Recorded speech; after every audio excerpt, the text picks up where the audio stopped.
নমস্কার বন্ধুরা, আজকের আমি আপনাদের সাথে পটল দিয়ে দুর্দান্ত স্বাদের একটা রেসিপি শেয়ার করে নেব।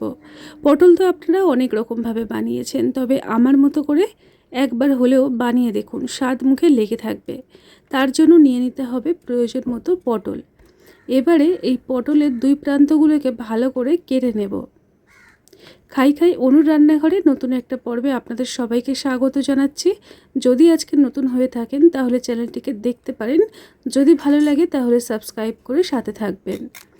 এবারে একটা খোসা ছাড়ানো দিয়ে বা পিলারের সাহায্যে পটলের খোসাগুলোকে ছাড়িয়ে নিতে হবে। খুব একটা কিন্তু ভালো করে ছাড়াবো না, কিছুটা খোসা রেখে কিছুটা বাদ দিয়ে ছাড়িয়ে নিলাম। এবারে পটলগুলোকে আমি মাঝখান থেকে দুই ফালি করে এরকম ছোট্ট ছোট্ট করে কুচিয়ে নেব। এই রেসিপি তৈরি করার জন্য পটলটাকে একদম ছোট্ট করে কুচিয়ে নিলে খুব ভালো হয়।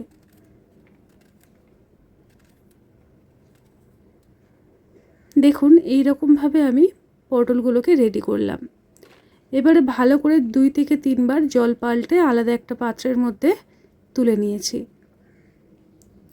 এই রেসিপিতে আমি একটা বড় সাইজের টমেটো, একটা বড় সাইজের পেঁয়াজ, শুকনো লঙ্কা আর একটা গোটা রসুন কোয়াগুলো ছাড়িয়ে নিয়েছি। রেসিপিটি তৈরি করব, তার জন্য প্রথমে টমেটোগুলোকে ছোট ছোট করে কেটে নেব।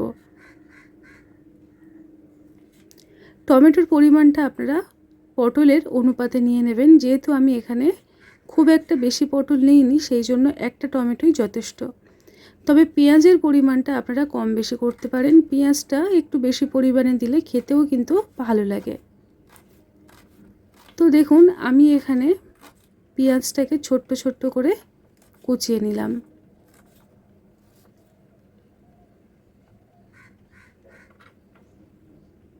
একই রকমভাবে সমস্ত পেঁয়াজগুলোকে কেটে রেডি করে নিচ্ছি। গরম গরম ভাত দিয়ে এই রকম একটা পটলের রেসিপি যদি থাকে, স্বাদ মুখে লেগে থাকার মতো তৈরি হয়। তো এখন পেঁয়াজগুলোকে আলাদা একটা পাত্রের মধ্যে তুলে নিলাম। তো এবারে চলুন কথা না বলে চটপট রেসিপিটি শুরু করা যাক। তার জন্য একটা কড়াইয়ের মধ্যে কিছুটা পরিমাণে সর্ষের তেল ভালো করে গরম করে প্রথমে শুকনো লঙ্কাগুলোকে লালচে করে কম আঁচে রেখে ভেজে নেব। কম আঁচে রেখে ভাজতে হবে, তাহলে দেখবেন লঙ্কাগুলো মুচমুচে হবে আর কালারটা একদম লাল থাকবে। তারপরে ওই তেলের মধ্যে আমি দিয়ে দেব আগের থেকে ছাড়িয়ে রাখা রসুন কোয়া।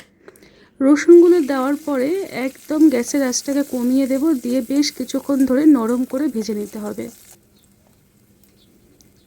মোটামুটি 2-3 মিনিট কম আঁচে রেখে ভেজে নিয়ে তারপরে এখানে পেঁয়াজ অ্যাড করে দেব।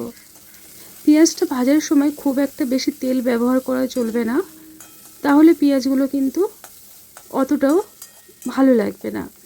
এই রেসিপি তৈরি করার জন্য পেঁয়াজ আর রসুনটাকে একদম মানে একটা মুখে দিলে দেখবেন একটা মুচমুচে মানে কচকচে ভাব থাকে, তো সেই রকমভাবে ভেজে নিতে হবে। খুব একটা ব্রাউন কালার করব না, তাহলে পেঁয়াজগুলো একদম নেতিয়ে যাবে আর ভালো লাগবে না খেতে।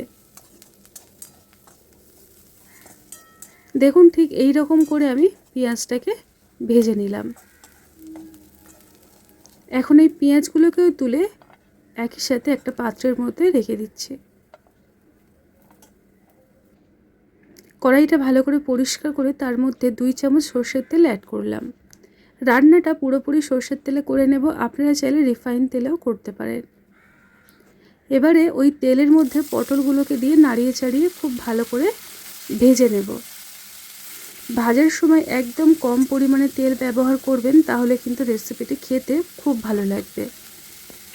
আমি এখানে পটলের জন্য যতটুকু লবণের প্রয়োজন সেই লবণটা অ্যাড করলাম, আর আমি দিয়ে দেব খুবই সামান্য পরিমাণে হলুদের গুঁড়ো। লবণ আর হলুদ দিয়ে পটলটাকে ভালো করে নাড়িয়ে চাড়িয়ে ভেজে নেব।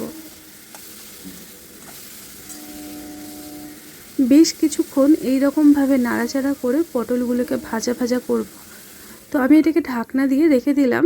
এদিকে দেখুন যেটা পেঁয়াজ আর শুকনো লঙ্কাটা আমি ভেজে রেখেছিলাম, প্রথমে লঙ্কাটাকে অল্প একটু লবণ দিয়ে ভালো করে গুঁড়ো করে নেব। এমনি শুকনো লঙ্কা ভেজে বেশিক্ষণ রেখে দেওয়ার পরে দেখবেন ঠান্ডা হয়ে গেলে সেগুলোর গুঁড়ো হতে চায় না, সেই কারণে আমি লঙ্কাগুলোকে একটু ভালো করে ভেজে নিলাম, গুঁড়ো করে নিলাম, আর তার সাথে পেঁয়াজটাকেও মাখিয়ে নিলাম।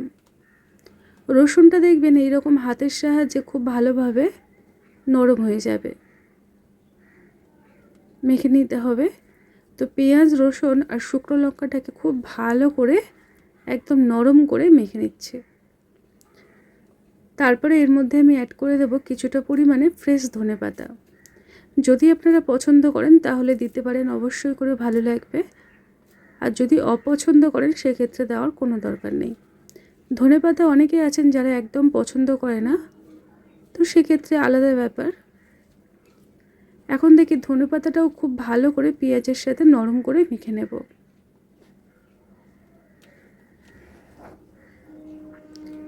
পেঁয়াজ, রসুন সবটাই ভালো করে আমি ধনেপাতার সাথে মেখে নিলাম। এদিকে পটলটাও ভালোভাবে ঢাকনা দিয়ে আমি নরম করে ভেজে নিচ্ছি। তারপরে এখানে টমেটো অ্যাড করে দিতে হবে। টমেটোর সাথে পটলটাকে একটু নরম করে ভেজে নেব। তার জন্য কম আঁচে রেখে ঢাকনা দিয়ে 2-3 মিনিট অপেক্ষা করব। তারপরে ঢাকনাটাকে খুলে আপনাদেরকে দেখাচ্ছি। দেখুন পটল এবং টমেটো দুটোই খুব ভালোভাবে নরম হয়ে গেছে। এখন এগুলোকে একটু হাতের সাহায্যে এরকম ঘেটে নিতে হবে।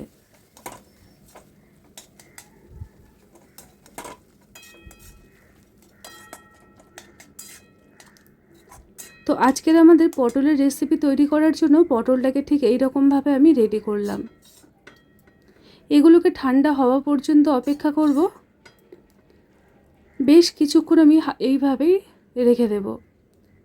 তারপরে একটা বড় প্লেটের মধ্যে সমস্ত পটল এবং আগের থেকে রেডি করে রাখা পেঁয়াজ সবটাই ঢেলে নিয়েছি। তারপরে হাতের সাহায্যে একটু এইরকমভাবে মেখে নেব। নিলেই তৈরি হয়ে যাবে আজকের আমাদের দুর্দান্ত সাথে পটলের রেসিপি।